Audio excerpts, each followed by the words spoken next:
Assalamualaikum, selamat datang di kuliah Organisasi Komputer. Kita akan melanjutkan pembahasan mengenai data pada pemrograman level mesin, yaitu di bagian array. Mari kita simak penjelasannya berikut ini. Prinsip kerja dari array ini sederhana. Jadi kalau kita ingin mengalokasikan memori pada suatu array, ya maka kita lihat elemennya itu apa, tipe datanya. Misalkan char itu 1 byte, ada berapa elemen, misalkan ada 12 elemen, maka akan dialokasikan 12 byte berurutan ya, contiguous.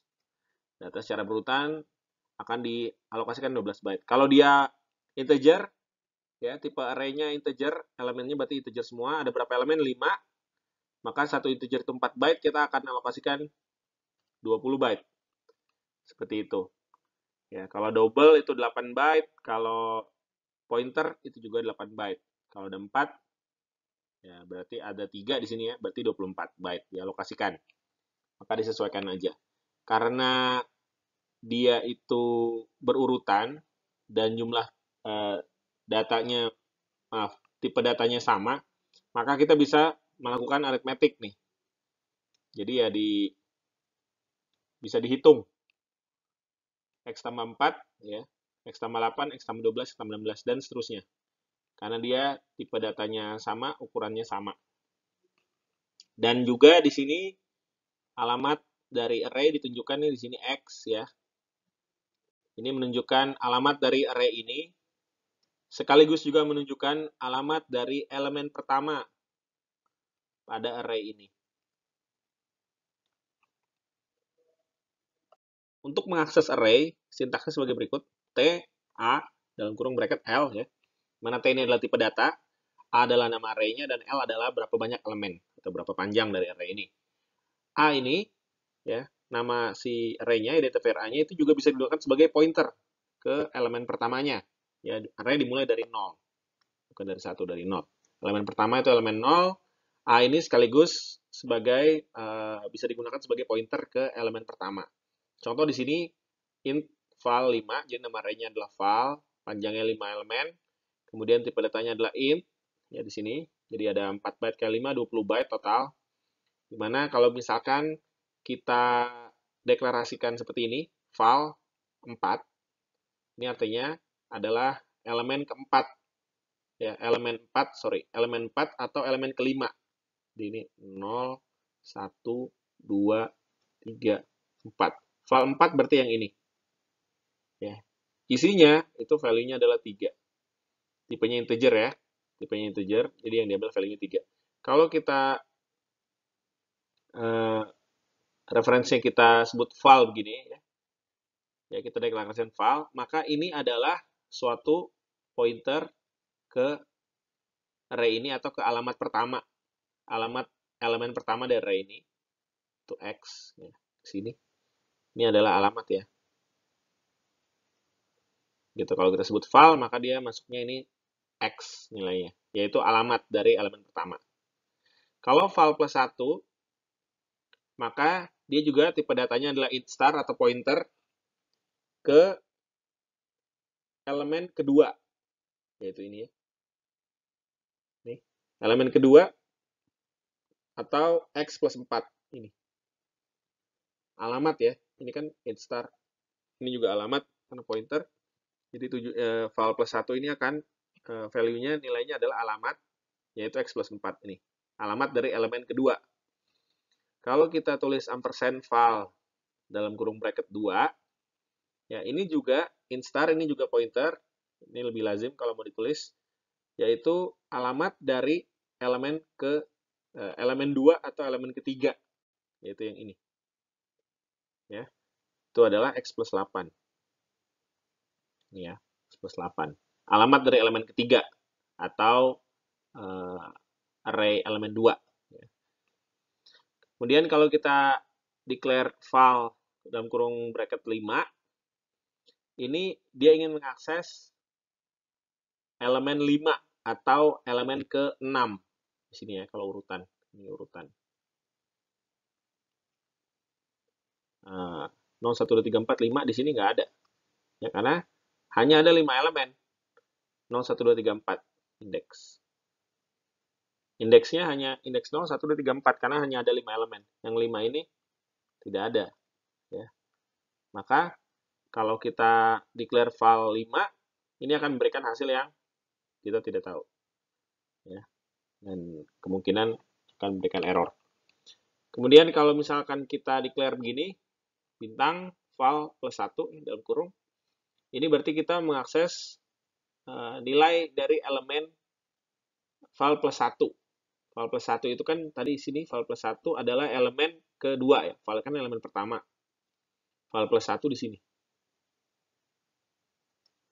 Val plus 1 berarti yang ini ya, menunjukkan x plus 4 itu adalah alamat dari elemen kedua. Elemen kedua isinya adalah 5. Jadi kalau kayak gini, pointer val plus 1 itu berarti yang diambil adalah nilainya. Kalau yang tadi alamatnya. Ya, ini nilainya. Secara umum, kalau kita tulis val plus i, ini adalah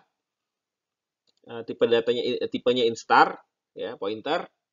Dia merujuk ke alamat dari elemen ke i.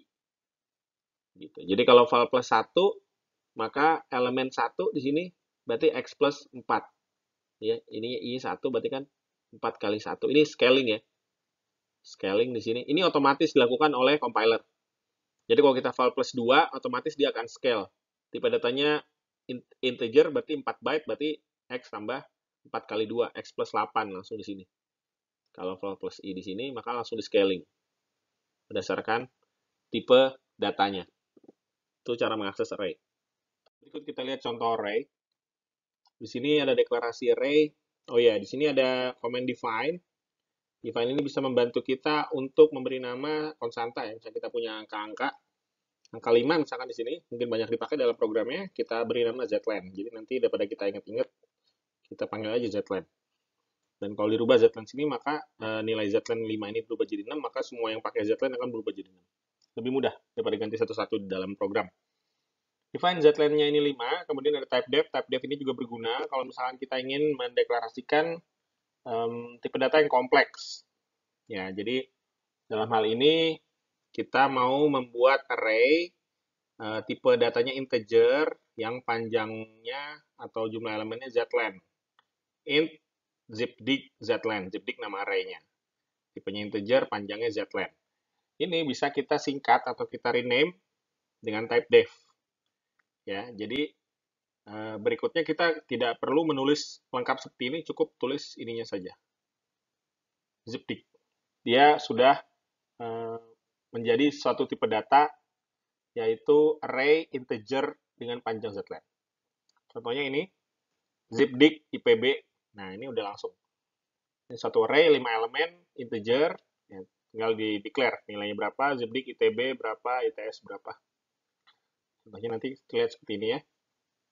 Di sini kelihatan alamatnya 16, 20, 24, 28 ya, increment 4 berurutan 36, 40. Wah, ini 36 di sini, kemudian diikuti dengan array berikutnya 36 ITB. Ya, ini belum tentu kalau kita punya beberapa array, itu array-nya akan langsung berdekatan, yaitu not guaranteed, tidak pasti terjadi. Tapi yang pasti terjadi adalah dalam satu array ini, itu alamatnya berurutan. 16, kemudian 20, 24, 28, ya. Gitu. Tapi kalau dari array ini ke array berikutnya, itu belum tentu alamatnya berurutan seperti ini. Ini contoh metode pengaksesan array. Misalkan pada array yang dibuat di slide sebelumnya, zipdig IPB, ya, elemennya ada 5. Kemudian kita ingin mengakses, ya, dibuat suatu fungsi untuk mengakses elemen ke berapa. Ya, keberapanya itu dinyatakan dalam digit. Ya, jadi fungsi ini mereturn z digit. Ya. Bisa 0, 1, 2, 3, atau 4, karena ada 5 elemen. Nah, dalam bentuk assembly itu seperti ini, di mana variabel z disimpan di RDI, register ya, digit, variabel digit disimpan di register RSI. Kemudian dilakukan fungsi move RDI RSI, 4 ini scaling ya, kita lihat sebelumnya ya.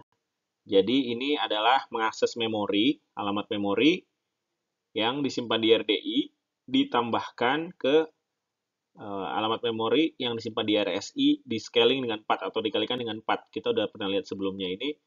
Kemudian hasilnya dipindah ke EAX untuk di return. Ya, ini penggunaan move, sintaks dari move ini, ya. Sintaks dari move ini sebenarnya memang peruntukannya untuk kebutuhan seperti ini, akses array ini, gitu ya. Jadi kita juga bisa manfaatkan sebelumnya untuk menghitung aritmetik, tapi sebenarnya dia diciptakan untuk kebutuhan akses seperti ini, gitu. Jadi akses memori, ya. Ini kan kita lihat scaling ini seperti di slide sebelumnya. Jadi file, ya, ditambah dengan scaling dari si elemen indeksnya. 4 ini dari panjang tipe data, karena int jadi 4 byte. Ini contoh lain, fungsi loop dengan menggunakan array. Di sini kita lihat zinker, ya, inputnya zipdig z, di mana ini loop for, i sama dengan 0, kondisi awal, kemudian jika i lebih kecil dari zlen, kemudian i++, ya, ditambahkan indeks i-nya di increment. Kemudian zi++, nah, bentuk assembly-nya seperti ini, ya, zi++ di sini, jadi ditambahkan 1 kepada isi elemen dari zi. Setelah itu, i-nya di increment, i++.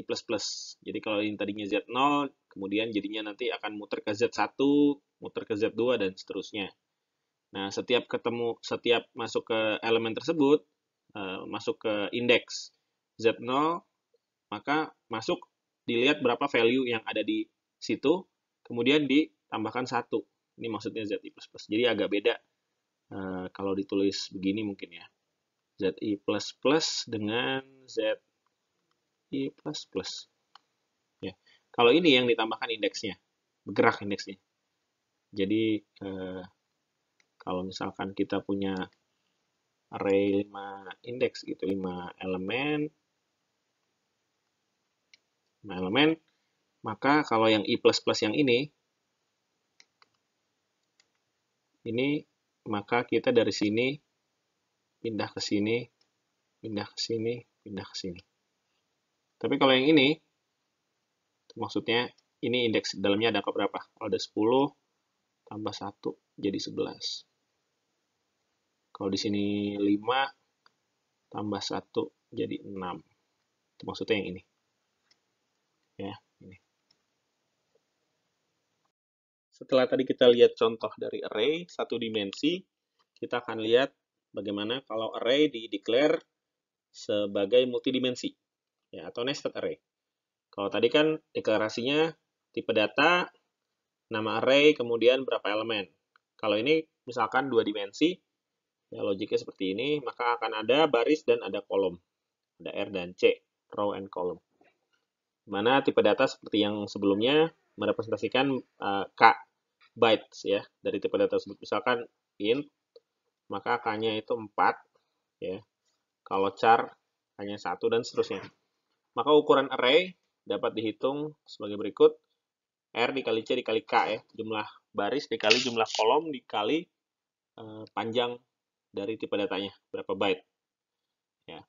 Yang perlu diperhatikan, susunannya itu mengikuti kaidah row major ordering. Jadi kalau misalkan dia ada matriks 4 kali 3 gitu ya, 3 kali 4, maka kalau row major, ini dia akan bergerak pindah kolom dulu. Ke sini, ke sini, ke sini, baru kemudian ke sini. Baru ke sini, baru ke sini, baru ke sini, kemudian ke sini. Baru ke sini, baru ke sini. Jadi dia pindah kolom dulu, pindah kolom, pindah kolom, pindah kolom, sampai habis. Di ujung baris, baru dia pindah ke baris berikutnya. Gitu, zigzagnya begini. Itu kira-kira. Itu row major ordering. Ya. Kalau misalkan kita lihat di alokasi memorinya, maka array-nya seperti ini. Nih. Ya, jadi dia ada array ARC ini ya.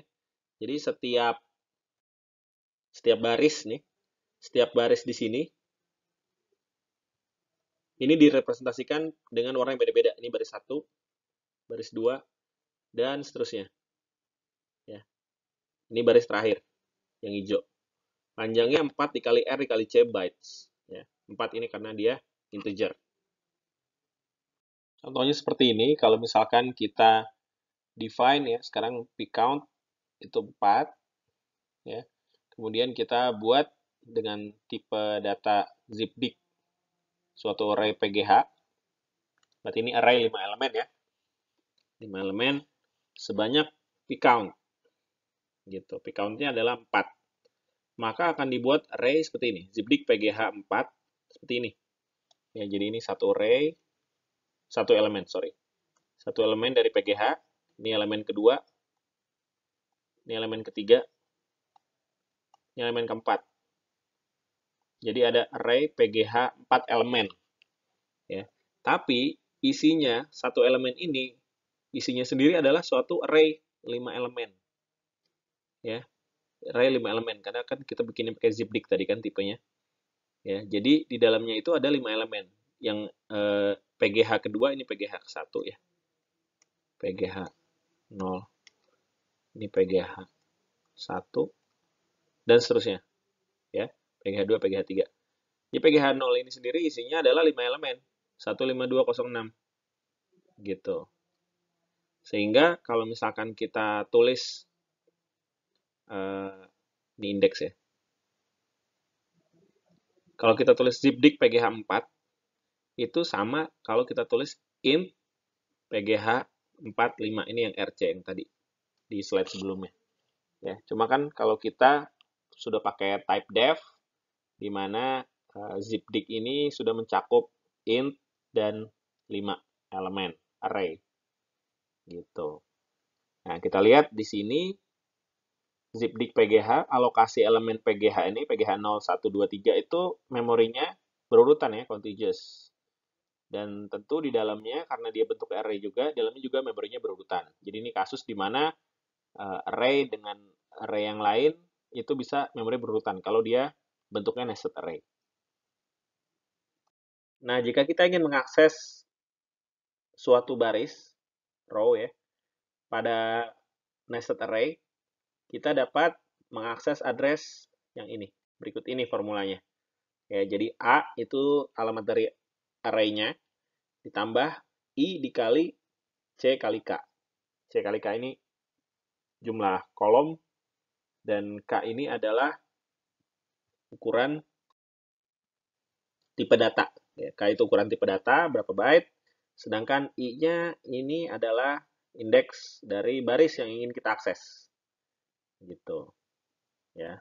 Jadi kalau misalkan baris ke I, ya, AI, itu A ditambah I dikali C kali 4 untuk int. Dalam bentuk kode seperti ini ya. Kita lihat, ini assembly-nya. Jadi kalau kita mau mengakses suatu baris, ya, jadi PGH index ini adalah array dari 5 int, ya, yang sebelumnya. Sehingga starting address-nya PGH ditambah 20 dikali index. Ya, jadi scalingnya 20. Karena satu elemen ini kan int 4 byte, sedangkan ini satu elemen PGH itu ini ya. Ini isinya 4, sorry, ini isinya 5 elemen array lagi yang masing-masing 4 byte integer. Jadinya scalingnya 20 gitu. Jadi starting address-nya ini baris pertama ya, baris 0, ini baris 1 gitu ya. Dan seterusnya. Nah, dalam assembly kita lihat seperti ini. Itu tadi kalau mau akses baris. Sedangkan kalau kita mau mengakses elemennya, maka kita masuk lagi ke dalam. Ya, jadi address-nya itu adalah ini. Ya.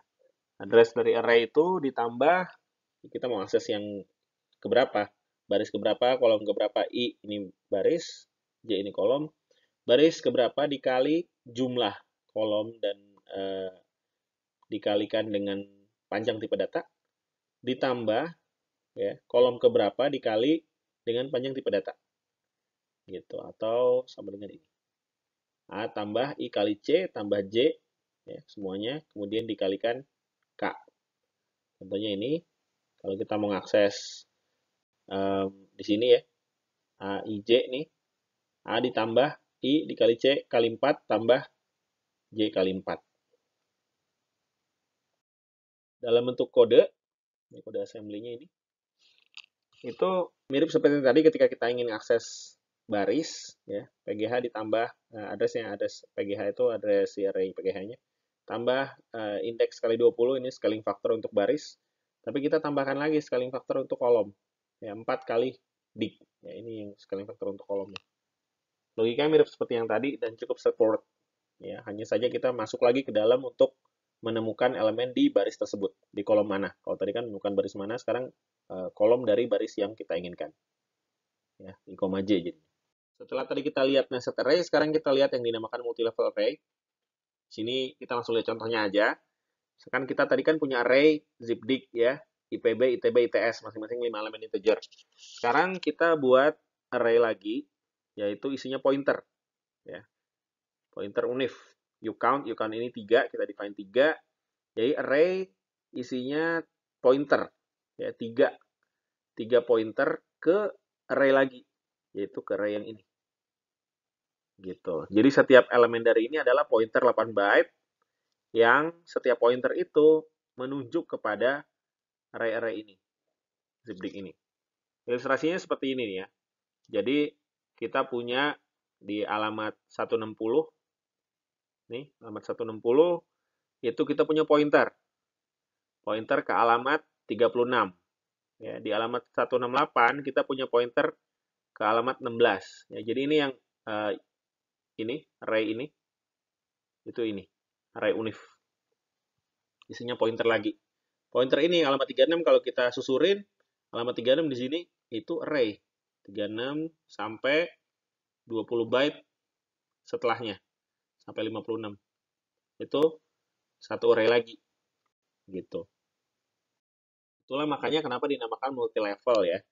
Nah, ini kalau misalkan kita mau mengakses suatu elemen di dalam multi level array, maka kita harus membaca memori 2 kali ya. Karena kan isinya array-nya sendiri adalah pointer. Ya, jadi pertama harus baca dulu pointernya untuk menunjuk ke baris array-nya. Kemudian setelah itu dia menunjuk ke array-nya setelah udah tahu dari pointer ini menunjuk array, kita baca lagi memori array itu. Mau elemen yang keberapa? Elemen kedua misalkan di sini.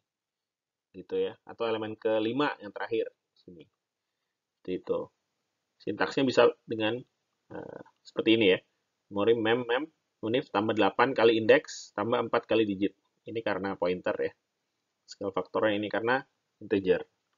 Bentuk assembly-nya seperti ini. Ya. Sederhana juga. Nah, yang menarik ketika kita membandingkan antara nested array dengan multi-level array. Misalkan di sini ada fungsi get PGH digit, ya. Kemudian di sini ada fungsi get unif digit. Dua-duanya memberikan mereturn array kompleks, yaitu indeks dan digit ya. Ini juga arraynya kompleks nih. Unif ada indeks, ada digit. Kalau misalkan yang PGH ini kan ini, satu array ini. Ini satu array PGH, terdiri dari 4 elemen. Ini ya, 4 elemen. Tapi setiap elemennya itu sendiri adalah array 5 elemen. Ya kan? Yang tadi PGH.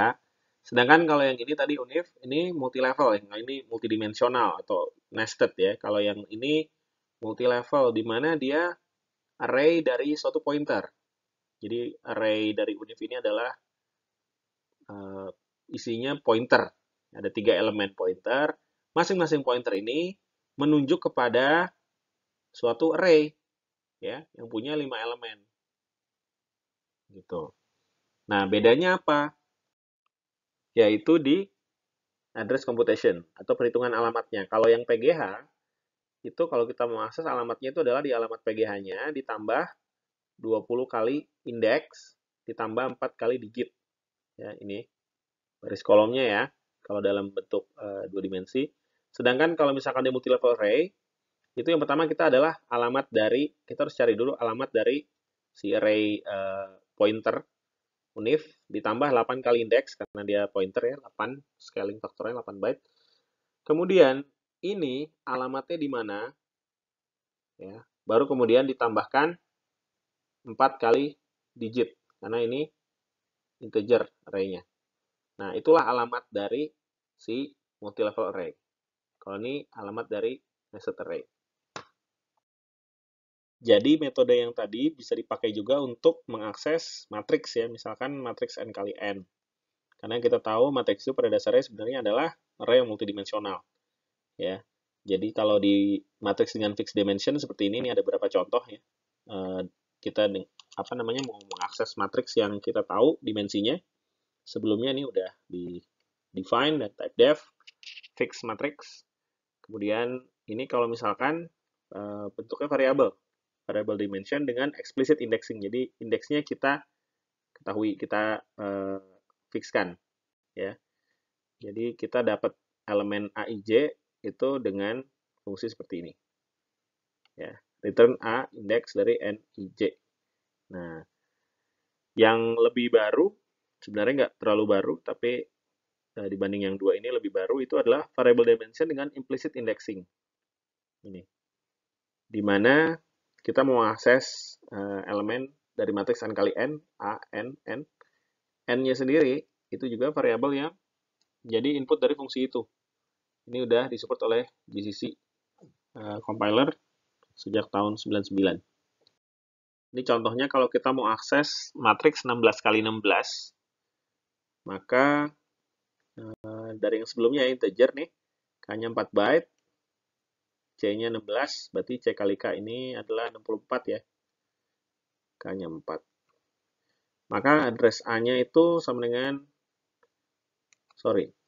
address yang elemen yang mau kita akses sama dengan address dari atau alamat dari array-nya ditambah I dikali 64 tambah J dikali 4. Ya, itu terlihat di mesin code-nya di assembly nih.